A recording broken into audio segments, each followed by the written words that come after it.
मुदाकरात्मोदकं सदा विमुक्तिसाधकं कलाधरावतंसकं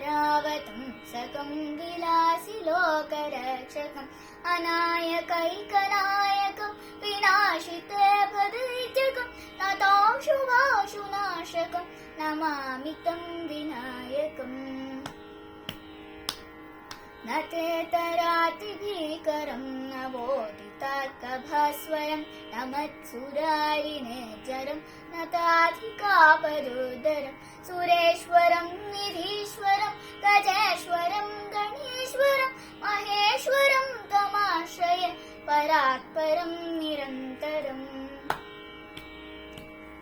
समस्तलोकशङ्करं निरस्तदैत्यकुञ्जरं तरेधरोदरं वरं वरे भवक्रमाचरं कृपाकरं क्षमाकरं मुदाकरं यशस्करं मनस्करं नमस्कृतं नमस्करोमि भास्वरम् अकिञ्चनातिमार्जनं चिरन्तनोक्तिभाजनं पुरारिपूर्वनन्दनं सुरारिगर्वचर्वणं प्रपञ्चनाशभीषणं धनञ्जयादिभूषणं कपोलदानवारणं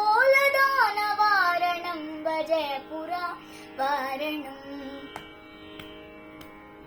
नितान्तकान्तिदन्तकान्तिमन्तकान्तिकात्मजम् अचिन्त्यरूपमन्तहीनमन्तराय कृन्तनं हृदन्तरे निरन्तरं वसन्तमेव योगिनं तमेकदन्तमेव तं विचिन्तयामि सन्ततम्